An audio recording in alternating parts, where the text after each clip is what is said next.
Wherever we look across the globe, we find evidence of an ancient cataclysm. Why is there little to no records as to what happened? Something must have happened so abruptly to have stopped the growth of the ancient world and bring humanity to its knees. Despite being highly advanced thousands of years ago in many disciplines, including astronomy and maths, they never seen the cataclysm coming. So what happened? When did it happen? And what did it do to the ancient world? Wait till you hear this.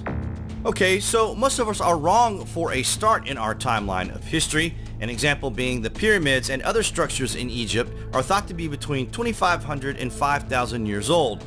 But this is a huge understatement. In fact, most mega ancient structures on Earth can be dated back 12,000 years BC. This brings us to the time of the ancient cataclysm that scorched ancient structures and wiped out ancient history. All across the Egyptian region, we can see hugely advanced structures that at one point would have been beyond our imagination in terms of envisioning a project on size, scale, design, and imagination.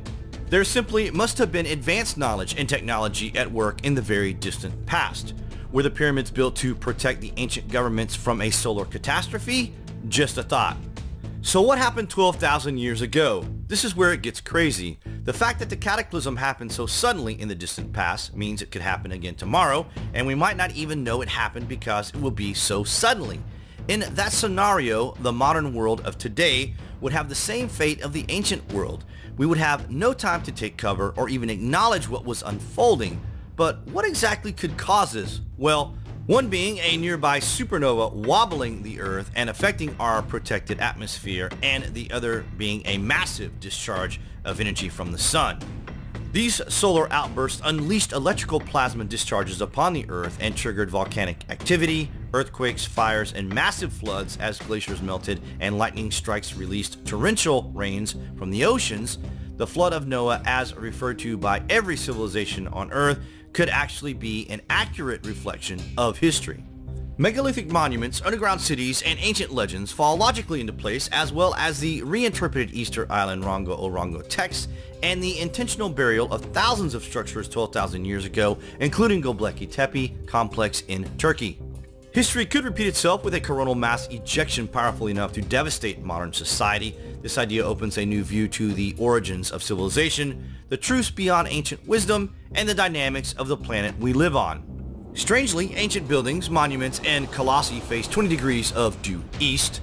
This suggests that before the cataclysm, the Earth may in fact have been perfectly vertical rather than tilted on its axis. Does that not just blow your mind? The Karnak region also shows thousands of stoneworks where they were flash heated and causing the core to expand by a possible coronal mass ejection from the sun. This idea is further supported by the sudden disappearance of almost every civilization across the globe.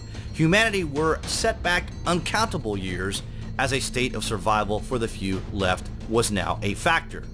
But life prevailed, as you know, and we will continue to prevail in some capacity on Earth until the end of the Earth as we know it. Within every one of us, there is a fear the world could end. We constantly look to the sky in anticipation of solar events. We try to understand the cosmos. In fact, we are obsessed. This could be the result of a collective trauma that was unleashed into society all those years ago. We are all the descendants of the survivors, therefore, within every one of us, there is a sense of impending doom. Something like that anyway. What do you guys think of the ancient cataclysm that wiped out history around 12,000 years ago? Comment below, and please follow our Twitter feed so you can keep up to date with our videos. Thanks for watching. And this actually, I first came across this in my studies of ancient cultures when I started studying prehistory. In fact, there's 250 peoples around the world that have a flood myth, that have a story of a great cataclysm. So when you have something that's consistent at that, it seems to be, besides I believe that all myths are based on a true event in actual time and space anyway, so that it seems to be a consistent idea of a cataclysm. Now, a lot of Egyptologists and local archaeologists in the area think it was a local event which became the Bible flood in Torah, the Old Testament. Something happened around 4000 BC in the Mediterranean. They think this is obvious, and then Santorini, 1400 BC. These are the events that's recorded. But what clearly seems to be is they're talking about a worldwide cataclysm, and these events were not. So I lean very strongly to the work of my good friend and author I highly recommend, Barbara Hand Clow. When she was publisher of Barron Company, she published a book in the late 90s called Cataclysm 9500 BC by two British scientists and authors, Allen and Dallaire. They postulated that there was a worldwide cataclysmic event happened around 11,500 years ago and presented massive amounts of scientific and geological anthropological evidence.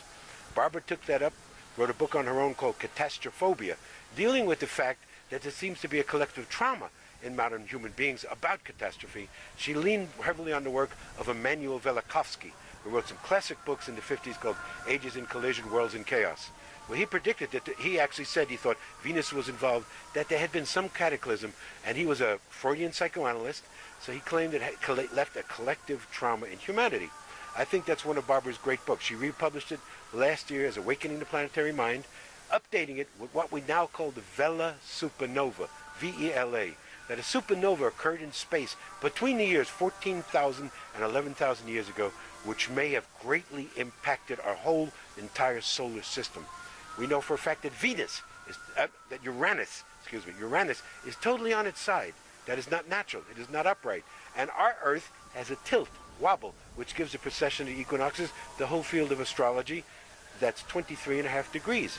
Well, Allen and Dallaire are stating that this was a recent event, that something caused the Earth to actually break on its orbit, wobble, change the seasons, change the events. Again, I recommend people highly read these books. There's massive amount of evidence of that. I embraced this theory, and I looked all throughout the sites that I went with Hakim to see evidence of this. And every site that we went to, especially recorded in my first book, The Land of Osiris, the Boo Wizard sites, we see massive evidence of cataclysm, evidence of things happening. So what you're seeing behind me, we say these structures are built well over 12,000 years ago, but what we see behind us is evidence of that cataclysmic event. As has been said, all the casing stones are almost all off the middle pyramid behind us, which Hakim stated was the first pyramid. The original pyramid built on the Giza Plateau. It is on the highest point of the plateau, is the one directly behind me, and it still has its casing stones just at the top. We go to the Great Pyramid. All the casing stones are gone except just some on the north face, some on the west face. So what caused that? This has not obviously been quarried. It is explained by the Egyptologists that the later groups came in, all the different cultures we talk about, particularly the Arab Muslim culture, attacked the pyramids. And while we know stones from the pyramid have been used for mosques, for other structures like the citadel of Salah ad-Din, but they didn't quarry these pyramids. As has been said, by you yourself have said, they didn't climb up there with crowbars and evenly take off these stones. The cataclysm shook the whole grid line. We see at the site, the northern border, Abu Ruwash, that pyramid blew from the inside out. Has been quarried, yes, but the explosion, the cataclysm, is what's called that. We see massive evidence. We could go on here for hours talking about the evidence of an explosion inside the Great Pyramid. We are not the only ones, Chris Dunn and myself, to have mentioned this. Another author has mentioned, some Japanese mentioned it. It seems like something drastic happened inside the Great Pyramid. The walls of the King's Chamber are not it's normal rose granite. It is blackened. The box, the sonic resonance box that is in the King's Chamber, is blackened a darker color than its natural rose quartz granite. The upper wall of the King's Chamber, discovered by Chris Dunn in 1999 when he was being videoed in there and they shot floodlights on it, is granite, not limestone. No Egyptologist has ever discussed this or suggested this. The whole upper wall of the Grand Gallery is rose granite, greatly blackened. I have scientists, chemists, physicists waiting that if we could get a sample of that wall, we could determine exactly what heat, exactly what chemical process, physiochemical process caused that to blacken. But there's no doubt that there was an explosion, we think a hydrogen gas explosion, inside the Great Pyramid. So there's massive evidence of this cataclysm. Every site we go, every site, particularly the Boo Wizard sites here, we have taken our group to, you see evidence of cataclysm. Massive boulders and stones thrown around, temples exploded out, not quarried. Quarried, if they were quarried, the stones are still there. If they were quarried, why didn't they take all the stones? Evidence at the Bent Pyramid, which shows that its corners blown off, but still has its casing stones on it. Explanation by Egyptologists, it was quarried. Sure, you attack the corners. It's the easiest part of a pyramid to quarry, but why did they not take the stones? The stones are still lying around. If quarried, they would have used the stone. Blown off. The weakest point of a pyramid is the corners. That's what blew off. Casing stones still on. Every site, massive evidence of this cataclysm. It is not a theory to me anymore. I accept it, that there was this massive event. There are different explanations.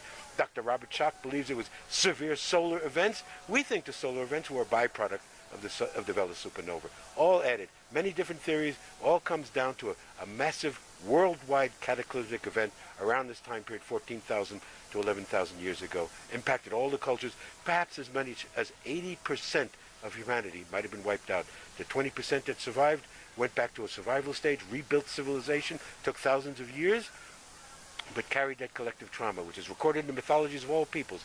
You listen to all Native American mythology, talks about a great event. The Mayan mythology, Aztec mythology, Olmec mythology talks about a great event. And then what we have is the age where suddenly we become obsessed with calendars, predicting time, and obsession with equinoxes, solstices, and predicting eclipses. All the megalithic sites we see called post-cataclysmic, meaning less than 12,000 years ago, like Stonehenge, like Göbekli Tepe, all of these great sites are all oriented to equinoxes, solstices, because it was predicted. They are not pre-cataclysmic. What we see behind us is pre-cataclysmic. It's not oriented to any star systems. We reject the idea of archaeoastronomy. Hakim said the only star alignment for the Great Pyramid was the pole star when it was built, and when it was designed. And he said the pole star was Polaris. Polaris is supposed to be becoming our pole star again.